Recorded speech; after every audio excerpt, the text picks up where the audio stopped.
भाई बस कर, अब और नहीं होता। अरे अभी आधा खेत बाकी है। सूरज को देख, ऐसा लग रहा है सिर पर बैठ गया है। आज की गर्मी कुछ ज्यादा ही है। घर जाएंगे तो और बुरा हाल होगा। सही कहा, अंदर तो जैसे भट्टी जलती है। कल रात याद है, मैं पंखे के बिना सो ही नहीं पाया। हमारे पास पंखा होता तो ये दिन ही ना देखना पड़ता। पंखा? भाई पहले पैसा चाहिए। गरीबी सबसे बड़ा भूत है। और ये गर्मी उसका साथी। आज घर जाने का मन नहीं। तो कहाँ सोएंगे? बाहर। पक्का? गांव वाले मना करते हैं। क्यों? कहते हैं रात को कोई भटकता है।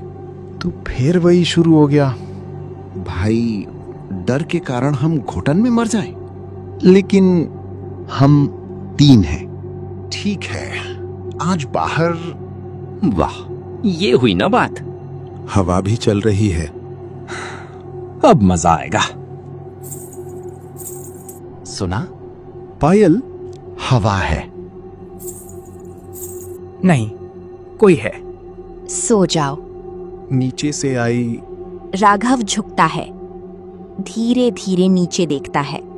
भागो क्या देखा? भागो। तीनों उठकर भागते हैं। नीचे एक औरत थी। कैसी? चेहरा उल्टा, आंखें काली। मत बोल। अचानक बाहर से आवाज, क्यों भागे? दरवाजा हिलता है। आवाज, आज बच गए, कल नहीं बचोगे। चेहरे क्यों उतरे है? वो सच है। तुमने देखा उसे? वो क्या है? वो खटिया वाली है। क्या करती है? जो बाहर सोता है वो उसके साथ सोती है। आखिर फिर वो कभी अकेला नहीं रहता।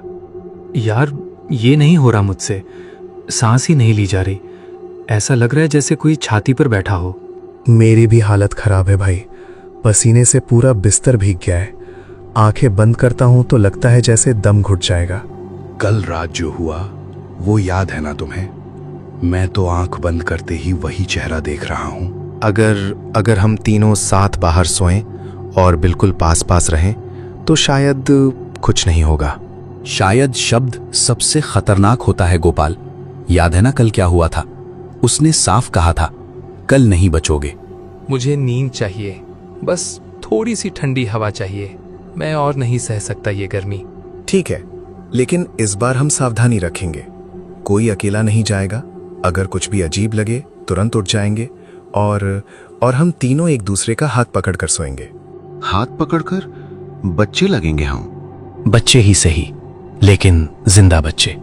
तीनों बाहर खटिया लगाते हैं, इस बार बिल्कुल पास पास। देखो, इस बार हम बीच में गैप नहीं छोड़ेंगे। खटिया एकदम सटाकर लगाते हैं। और डंडा भी पास रखो। हाँ, और कोई भी आवाज आए तुरंत उठ जाना। अगर कुछ हो जाए तो कोई भी हाथ मत छोड़ना। नहीं छोड़ूंगा। मैं भी नहीं। रात गहरी हो चुकी है, चारों तरफ सन्नाटा, सिर्फ दिल की धड़कन सुनाई दे रही है। धक धक धक। गोपाल, तू जाग रहा है ना? हाँ, नींद ही नहीं आ रही। चुप रहो दोनों, शायद वो सुन रही हो। तीनों कुछ सेकंड चुप हो जाते हैं। अचानक राघव को महसूस होता है कि हरी का हाथ बहुत ठंडा हो गया है। हरी, तेरा हाथ इतना ठंडा क्यों हो गया? हरी बोलना, मजाक मत कर।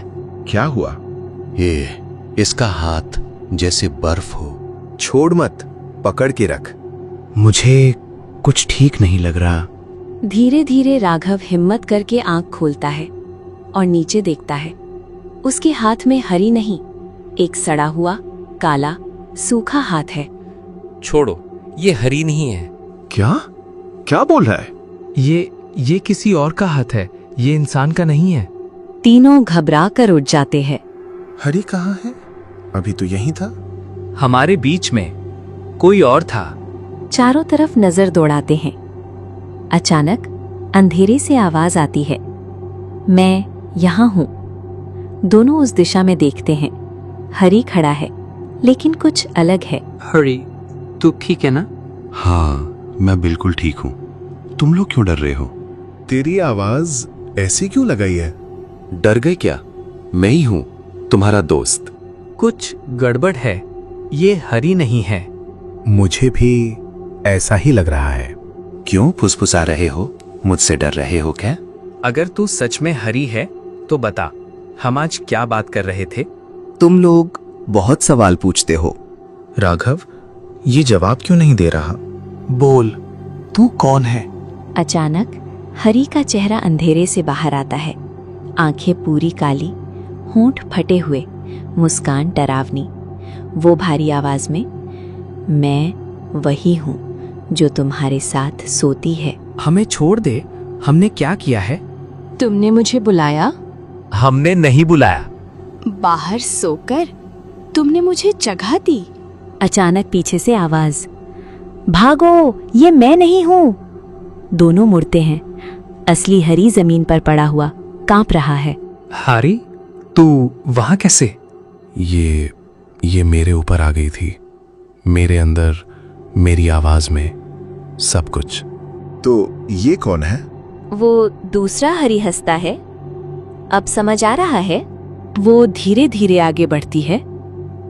अब एक तुम्हारे साथ आएगा। कोई नहीं जाएगा।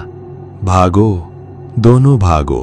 नहीं, हम तुझे छोड़कर नहीं जाएंगे। अचानक वो साया बिजली की तरह आगे बढ़ता है और गोपाल को पकड़ लेता है। राघव, बचाओ मुझे। छोड़ो से। अब ये मेरा है। और गोपाल अंधेरे में खींच लिया जाता है। गोपाल चला गया। हम कुछ नहीं कर पाए।